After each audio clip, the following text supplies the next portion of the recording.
Bonjour et bienvenue dans le briefing. Aujourd'hui, nous sommes à bord du NCSM Charlottetown en compagnie du capitaine de frégate Andrew Hingston. Commander, good morning. Good morning. So, HMCS Charlottetown, it's been a while since now the modernization has happened. Can you tell us a little bit what's new, what's brand new about this ship? So what's brand new about the ship?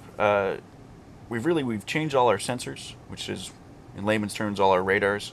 We have a new capability with a three-dimensional radar that gives you both bearing and range and altitude. We've upgraded many of our other more sophisticated sensors to newer systems than they were when the ship was built 20 years ago. As well, we have a whole new combat management system, which is the computers that take all the information on board the ship, present that to operators so we can understand what's going on in our environment, and then, if required, assign weapons and deal with any threat. So it's much more modernized down in the operations room, much more about bringing the right information, the right time to the right person so he can action it. So is it a game changer for the crew to have that modernized equipment versus what we have before?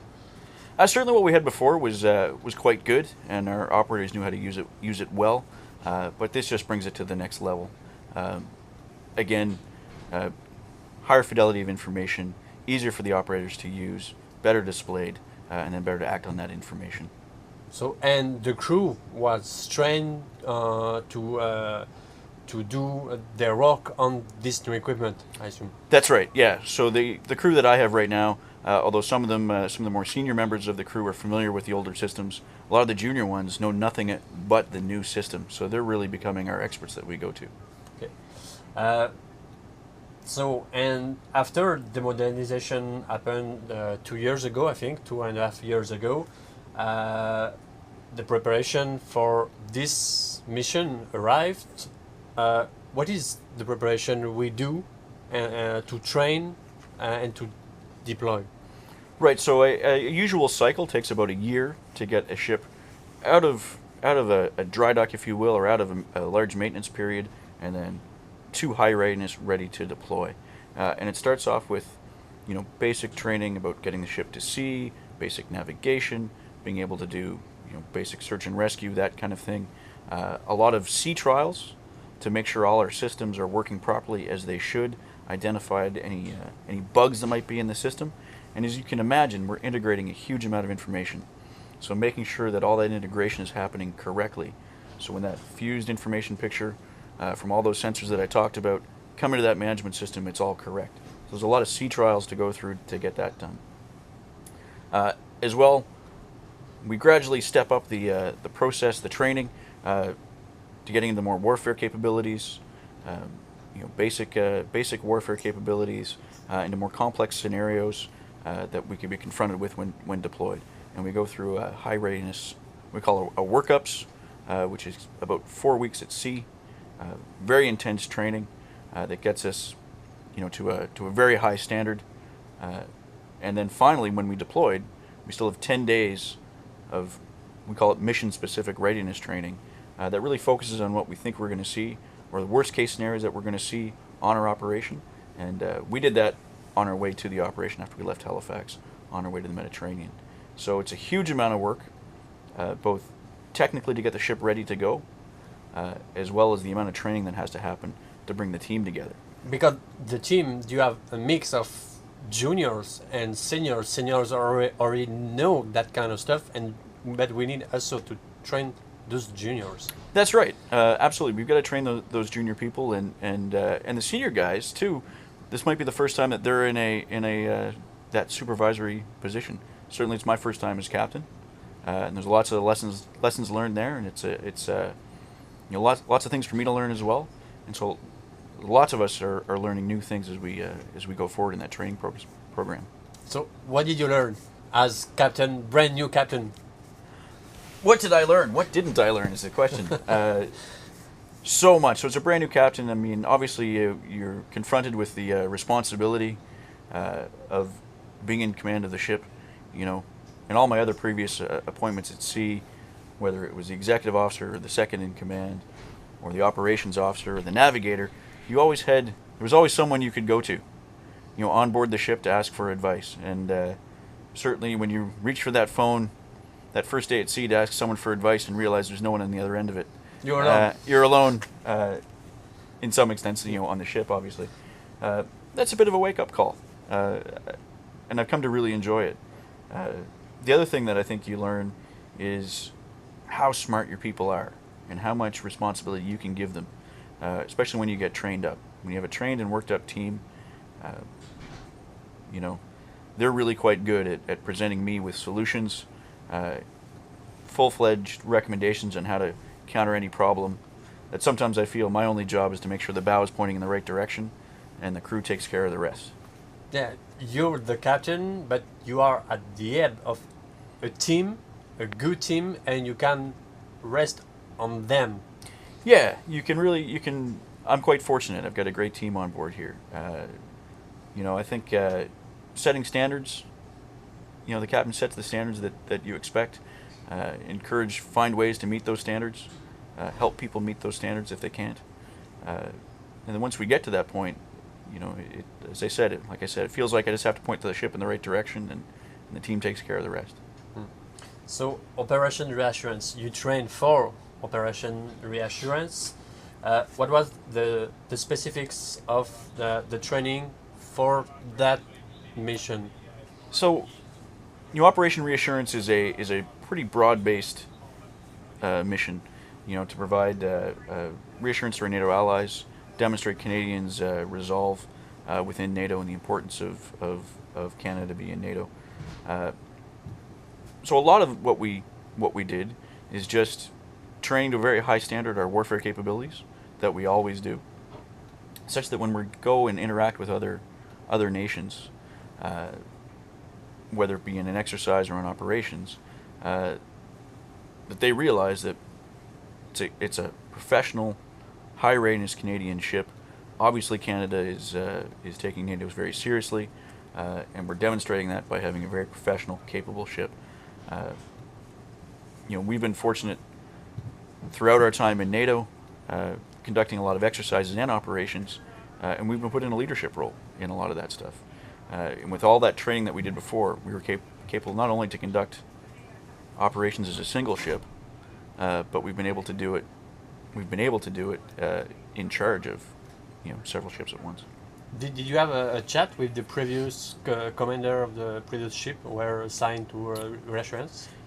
Certainly, Canadian ship. Yes, yeah, I certainly did. Unfortunately, we didn't have the opportunity to meet face to face, but telephone calls and emails back and forth, asking some advice on their experience on what they saw and what they could pass on. They certainly set us up for success. And what was the first advice he said to you? The first advice that he gave me is, with all the training you're going to get from the Canadian training system and the capabilities of Charlottetown or the modernized frigate, we are entirely ready to take on any challenge that will happen in NATO reassurance. So, and reassurance is not only an operation, it's a series of exercises like Joint Warrior today, but also assignments, several assignments. So when you arrived in the Mediterranean Sea, I think the first time, if you can maybe describe what is the different assignment you had until Joint Warrior, what was the missions? Yeah, the various missions. So certainly when we first arrived in the Mediterranean Sea, and then we joined up with a Polish ship, and we went together into the Black Sea. That was our first major event that we were going to do, and we were participating in with NATO allies in NATO exercises in the Black Sea. And traditionally, over the last few decades, that has not been a place that Canadian ships have often exercised in. So it sends actually a pretty strong message to those NATO countries within the Black Sea, again, that Canada is back in NATO, taking it very, very seriously. So the other thing about participating in these exercises is not only is it the exercise, but it also, again, demonstrates a country's commitment to NATO. Canada has sent a very high readiness ship that we've taken a year to work up to get ready to go. It's our most modern ship. their most high readiness ship from the east coast, and we're committing that to NATO's exercise because we believe in the importance of integrating our best ships and working with NATO. So that was kind of my next question, naive question maybe. Is it enough? One ship? Canada send just one ship to say to NATO, hey, we're here, we are part of that organization, and Right. we are very committed. Well, I'm not going to comment on any government feelings about one ship or not. I personally think it's a strong statement. We're not a big navy, and one ship does represent a good chunk of that navy, especially if you look at the amount of the navy that's on one coast versus the other. Certainly, one ship represents a lot, and because it's the high readiness ship, it also represents a huge amount of effort that our navy has put into us. You can send more ships, but the fact that we're high readiness, I think, demonstrates a certain commitment. And as we mentioned, it's this brand new ship modernized, the Very with this capable. high capability. That's right. And the other thing about NATO is a collective organization. Is everyone gives up one ship, puts one ship towards it. We have a credible fleet. So, and about Giant Warrior, it's been a few days since we started the exercise. If you have to, let's say, kind of resume what happened since the beginning, what would you say about the crew and the ship, how it went until now?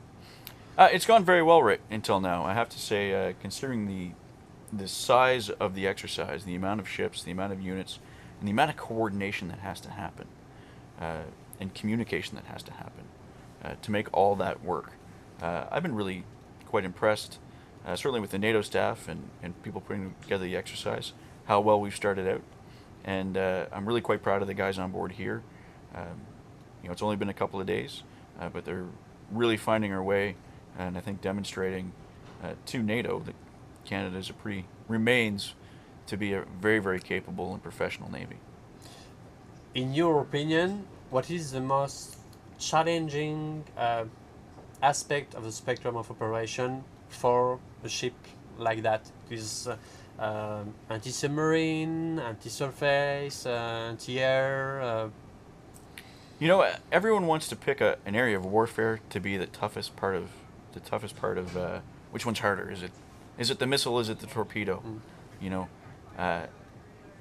And I have to say, I think that part is irrelevant. I think the toughest part is the coordination and the communication between units. No one goes to war by themselves. So facing one ship facing one submarine is unlikely to happen. The biggest challenge is that coordination and moving communication, the moving of information, so that a group of ships or a group of forces, a group of joint forces, it might be Air Force involved or aircraft involved, and even land forces ashore. That's the biggest challenge, is bringing it all together, regardless of what the threat is, whether it's a missile or a torpedo. If we can work together, and we know where the submarine is because we've worked together, well, we can defeat that torpedo. If we work together, we know where the enemy aircraft are, the enemy missile batteries are, we can work together to defeat that threat or eliminate that threat. So how does it work to bring those ships of all those nations together? Are we practicing the standards, because there is the NATO standards? So how do we do that? Is the captains of all the ships going together on a brief to have, okay, I'm doing that way, I'm doing that way? I mean, there is a bit of the captains get together, and certainly before we sail, there's a big planning conference, and we all get together and talk about our capabilities and some of the finer points of how individual ships do things. But the real important piece is, because it's NATO and NATO's been around for so long, we have very standardized practices of how we do things and how we communicate to each other. We have similar tactics. So it's very, very easily for us to come together and begin that communication process of collecting information, pushing it up the chain, pushing up the chain of command, and several levels of command beyond captains, planning staffs that take that data, that information that we fed up, creating a bigger picture, trying to understand the whole area that we're dealing with, and then coming down and giving assignments to various task groups or individual units on how to then deal with whatever the scenario is that we're training. We call it, and that happens the same every day. Timings, you expect certain orders to come out at a certain time. Our commanders, people in charge of us, demand certain information at a certain time. We feed that information up, their orders come down, we act on those orders. It is a well-oiled machine. Sometimes it takes a while to get up and running, when you bring a lot of ships together. But we understand the process, and we're in the middle of getting that machine's turning. And every day I like to think we're putting a little bit more oil in the gears, so it's starting to turn better and more smoothly. So, and for this exercise, Joint Warrior, there is a scenario, because it's not just a deployment, just go. That's right. There is a scenario. So, if you can maybe explain, I know there is different levels. Yes. Maybe, what is the basic scenario? There is two nations. Right. There are two nations involved. One being more or less the aggressor. I think it's called Dragonia, who's part of a single landmass with another country which is less the aggressor, called Pastoria. The Dragonians there's some disputed areas that Dragonia is claiming that is theirs. They've been quite aggressive from Pastoria, quite aggressive in taking those areas. It's potential that they're supporting terrorist organizations in Pastoria. There's challenges it's quite a complex scenario. There's challenges in the scenario about ethnic Dragonians who live in Pastorian regions, creating some unrest for Pastoria. And Pastoria has come and asked the international community for help in maintaining peace and stability in their region. So there's been some United Nations Security Council resolutions that NATO has agreed to enforce. So that's what we're doing. We're enforcing those Security Council resolutions. It's quite an in-depth scenario with a lot of backstory, which I won't go into. But it's important to provide the context, and which makes Joint Warrior such a great exercise, is because there's such deep context to it. Mm-hmm. If you have to say to Canadians directly, what is the Charlottetown and his crew are doing in Europe, what will you say to them? Well, we're doing a lot. No, I think there's twofold. I mean, Operation Reassurance. It's important for us to, again, demonstrate to our NATO allies our belief in NATO, how important we feel that NATO is for our own collective defense, and I think Charlottetown represents that very, very well. The world is not as I'm trying to reword that one. Not as bad as it looked. No, I think the world always seems a bit scary, and certainly there's unrest throughout the world. And the other thing that we're doing here is being ready. One of the things that NATO provides, and certainly Joint Warrior provides, and being deployed provides, is the opportunity for us to maintain our readiness. So, should the Canadians and the Government of Canada call on us to do any task within our spectrum, we're downrange, ensuring our readiness at all times. And do you think with those modernized frigates we can continue to be ready for a long period of time until the next ones? Maybe not you're gonna comment, right. But some juniors who are here. Right. Well, I won't speak to any timelines on what's going to follow on after frigates, new ships for the Canadian Navy. But certainly with our modernization, we are well positioned to continue to provide high technology, ready, modern assets for the future. Excellent. Something to add, Captain? No, I think that's great. It was a pleasure talking to you today, and I hope maybe we'll have a chance to talk some more before you leave. Absolutely. Thank you very much. Thank you. Merci d'avoir regardé cette émission. Rendez-vous le mois prochain.